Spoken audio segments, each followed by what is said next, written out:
这个故事，如果你听起来不累，那么你的英语能力在美国日常生活是完全够用的。像学母语一样学英语，我们开始吧。Once there was a man named Walt Kowalski. He had lived his whole life in the same house on the same street, but one day it felt like he woke up and did not know where he was. His neighborhood was changing. It was like a river, and the water was rising. The river was full of new people with strange faces and new sounds he did not understand. Walt was an old soldier. Soldiers know how to stand and fight for their land.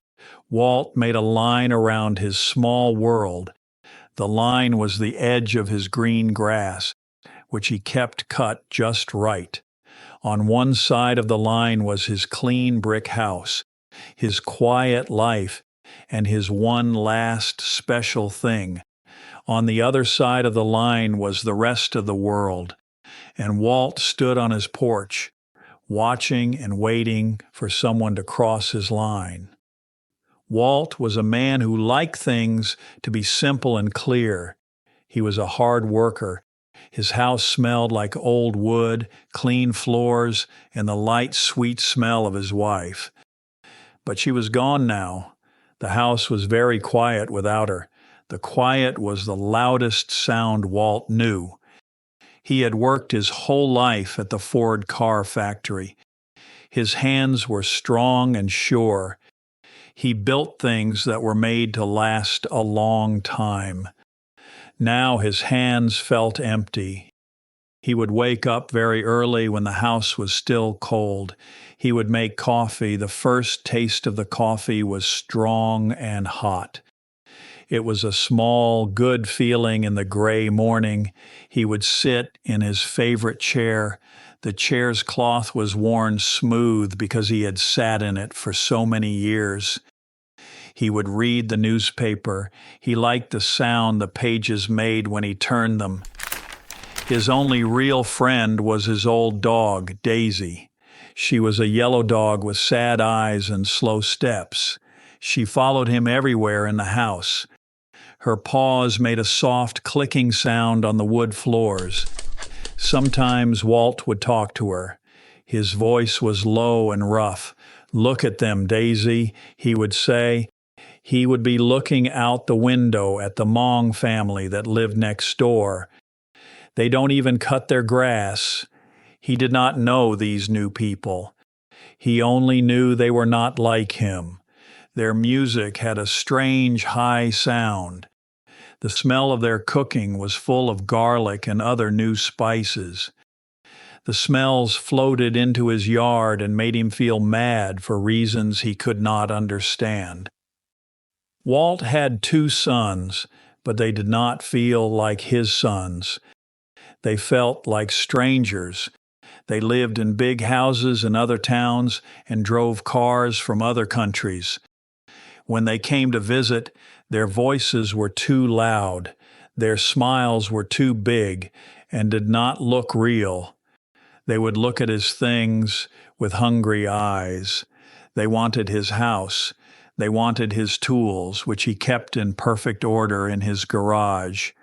But more than anything, they wanted his car. The car was his most special thing. It was a 1972 Gran Torino. It was the color of a dark green forest at night. He kept it in the garage under a soft cloth. It was like a king sleeping.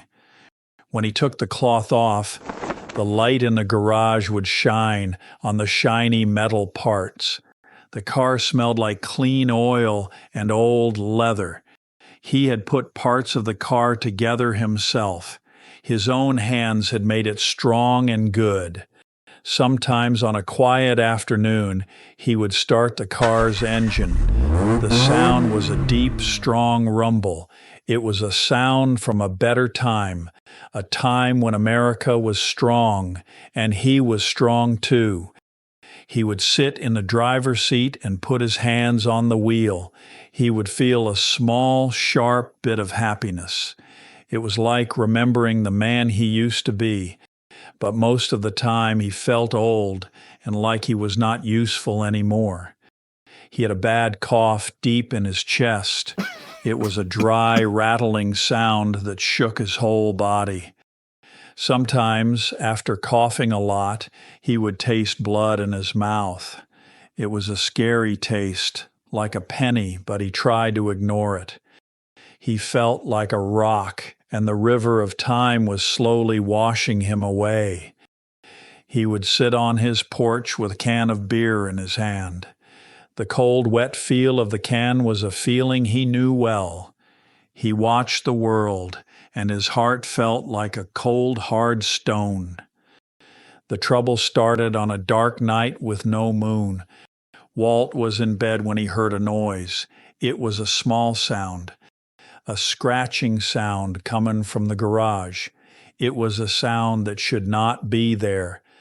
The soldier part of him, the part that never really slept, woke up right away. His heart did not beat faster. It beat slower and harder, like a drum. He got out of bed without making a sound. His old rifle was in the closet.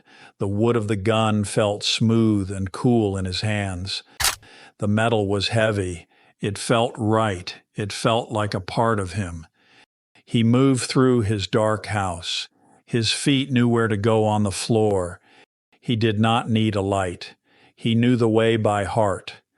He got to the door that went into the garage and he listened. He could hear someone breathing inside. It was fast, scared breathing. He pulled the door open very hard. A boy was there. He was a thin boy with dark hair. He was standing right next to the Gran Torino.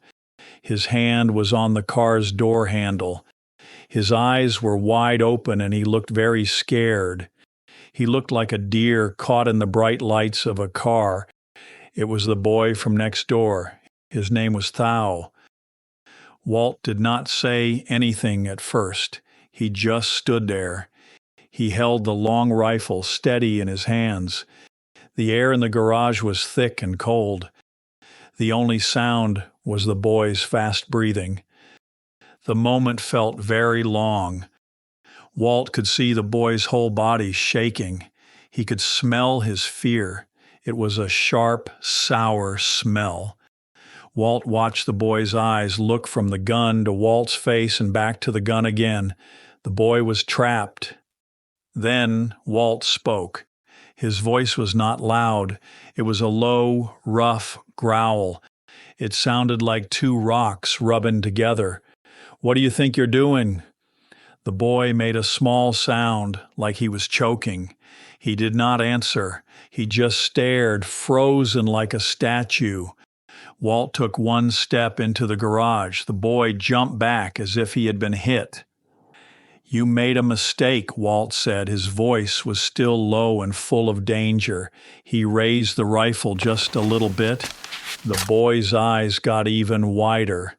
He looked like he was going to cry. Then the boy ran. He moved backward, away from the car, away from Walt. He turned and ran out of the open garage door. His feet made a loud pounding sound on the driveway. He ran into the darkness of the night and was gone. Walt stood there for a long time, holding the heavy gun. He looked at his perfect car. The boy had not hurt it, but he had touched it.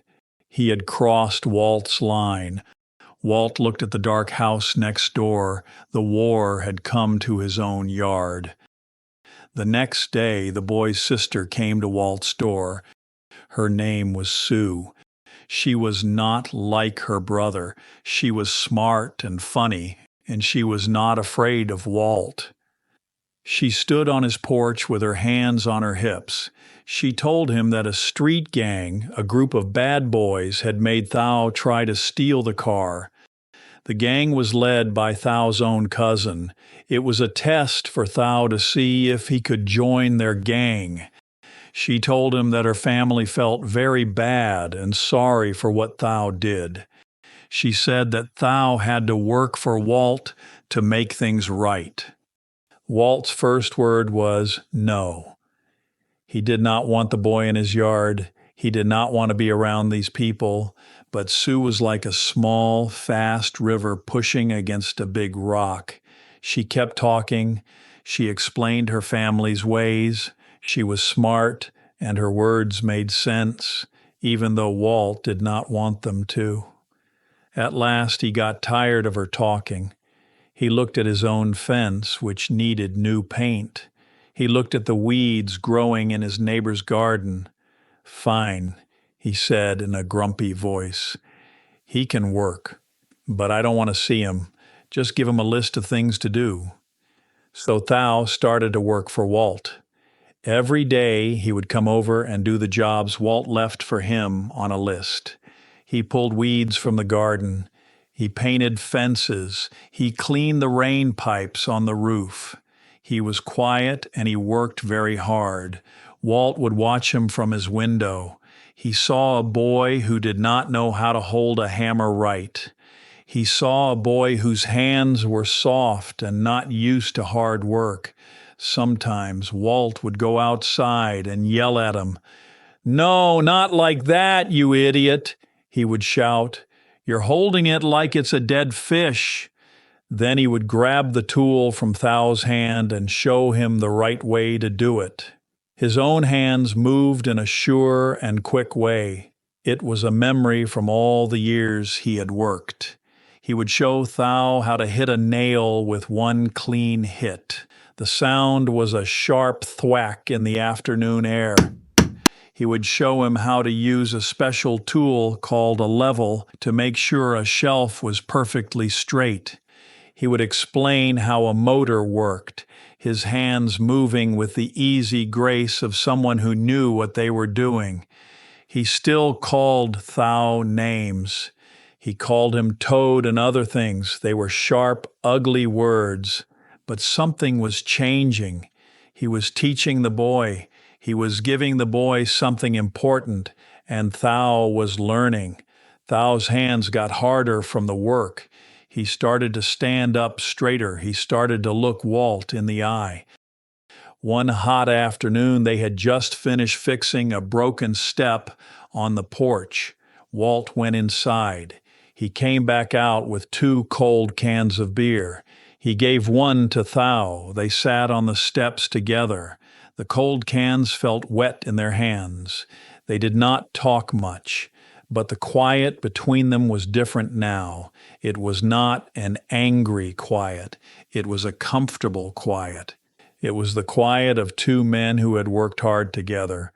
Walt looked at the boy. For the first time, he did not see a thief. He saw a good kid who was just trying to find his way in the world. But the gang did not forget about Thao. They saw him spending time with the old white man. They did not like it. One day they caught Thao when he was walking home. They pushed him against a wall. They held a cigarette lighter close to his face. The flame made his skin turn red. Walt was driving by in his truck. He saw them. A cold fire woke up inside him. He stopped his truck right in the middle of the street. He got out. He did not run. He walked. His steps were slow and heavy. He walked right up to the gang. They were young and strong. But when they saw the look on Walt's face, they all took a step back. His eyes looked like chips of blue ice. He did not say a word. He just hit the boy who was holding the lighter. It was a fast, hard punch. The boy fell to the ground. The other boys looked at Walt with their mouths open. They had never seen an old man move so fast. He was like a ghost from an old war. He pointed a finger at Thao's cousin. "You ever touch him again," Walt said, and his voice was a low promise of pain, "and I will finish you." They believed him. They turned and ran away. After that, Walt was a hero to his Hmong neighbors. They started leaving gifts on his porch for him. There were plates of food he had never seen before. It was delicious, full of noodles and vegetables. There were bright flowers from their gardens.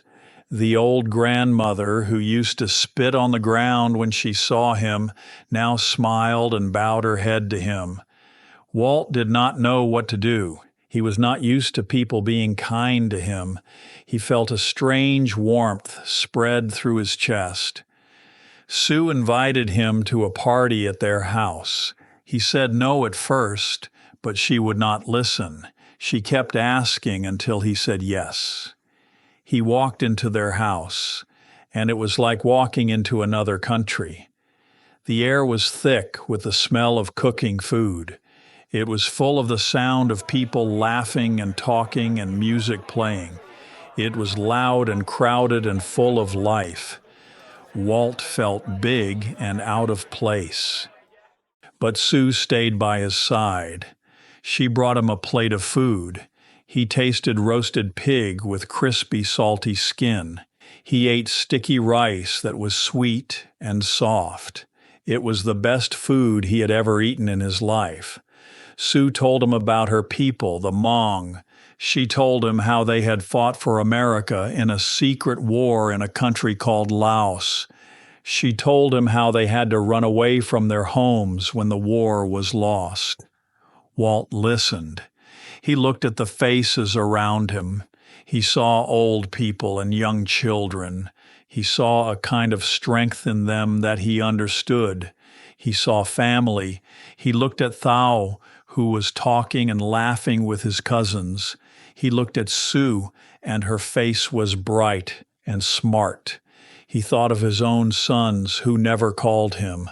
He thought of his own granddaughter, who only cared about his car, and he knew all of a sudden that he felt more at home here with these new people than he did with his own family. The stone in his heart began to crack, but the war with the gang was not over. The gang was angry. Walt had made them look foolish and weak. They wanted to get back at him. One night, the sound of gunshots exploded on the quiet street. A car drove by very fast. Bullets flew into the Lohr family's house. Glass from the windows shattered. Wood on the house broke into small, sharp pieces. When the shooting stopped, the house was full of holes. The family was full of fear, but that was not the worst thing. The worst thing happened a few days later. The gang found Sue walking home by herself. They pulled her into a car. They hurt her very badly. They hurt her body and her heart. They broke her spirit. When Walt saw her, she was sitting in a dark room in her house. Her face was hurt and swollen. Her eyes, which were usually so bright and full of life, were empty. She did not speak. She just stared at the wall. Walt looked at her, and everything he saw turned red. A very cold, very pure anger filled him up. It was more than anger. It was guilt. He felt like it was his fault. He had started this fight with a gang, and this was how they answered. He looked at the family, all close together in their sadness and fear. He looked at Thao. The boy's face was like a mask made of hate. "We have to kill them, Walt," Thao said. His voice was shaking. "We have to get a gun and kill them all." Walt looked at the boy, and he saw a younger version of himself. He saw the same fire in Thao's eyes that had lived in his own heart for 50 years. He remembered the face of a young soldier he had killed in the Korean War. The soldier was just a boy, and he was trying to give up. The memory of that boy's face was a ghost that had walked with Walt every day of his life. He knew that if Thao killed someone, that same ghost would walk with Thao forever. Thao's life would be over. Walt knew what he had to do. He had to stop the fighting. He had to stop the anger from making more anger, but he would not use another gun. He would not do it with more killing. He had to find a soldier's way to end it, a final way. The next day, Walt got ready for his last fight. He moved with a quiet, special purpose. He went to the barber and got a clean, sharp haircut. The sound of the scissors was soft near his ear. He went to a store and had a new suit made. It was a dark suit, and it fit him perfectly. The cloth was smooth under his fingers. He was going to meet his enemy, and he would do it in a proud and calm way. He went to the church. The young priest, Father Yanovich, was surprised to see him. Walt went into the small, dark room where people tell their secrets to the priest. The air inside was still and smelled of old wood and smoke from church candles. He did not tell his secrets in the way the church wanted. He told them to himself. He talked about the war. He talked about the boy he had killed. He let the old poison out of his heart. He went home. He took his Silver Star medal out of its box. The medal was for being brave in the war. It was heavy and cool in his hand. He found Thao. The boy's eyes were still full of hate. Walt gave the medal to him. A man who is always thinking about the bad things he has done is a man who is never free, Walt said. I don't want you to have those ghosts. He told Thao he had a plan. He told him to come back to his house later that night. When Thao came back, he was nervous and full of energy. Walt led him down the stairs to the basement. The air was cool and damp. Walt talked to him. His voice was calm. He told the boy he was proud of him. Then he did the hardest thing. He stepped out of the basement and locked the heavy door. Thao started yelling. His voice was full of anger and he did not understand. He banged on the door. Walt, let me out. We have to do this together. Walt stood for a moment and listened to the boy's cries. Then he turned and walked up the stairs. He had to protect the boy. He had to protect him from the gang, but he also had to protect him from his own anger. He walked out into the cool night air. The street was quiet. The sky was full of stars. He walked toward the gang's house. He did not hurry. His steps were slow and steady. He stopped on the sidewalk in front of their house. He stood right under a street light. The light made a bright circle around him like he was on a stage. The gang members came out onto their porch. They saw him standing there all alone. They were holding their guns. Their faces were young and full of a stupid, ugly pride. "What do you want, old man?" Their leader, a boy named Spider, yelled. Walt did not answer him. Instead, he started to speak. His voice was loud and clear. It carried all the way down the quiet street. He talked about the gang. He called them cowards. He told everyone the terrible things they had done to Sue. He wanted them to get angry. He wanted the whole neighborhood to hear him. Lights began to turn on in the houses up and down the street. Faces looked out of the windows. People were watching. This was part of his plan. He needed people to see what happened next.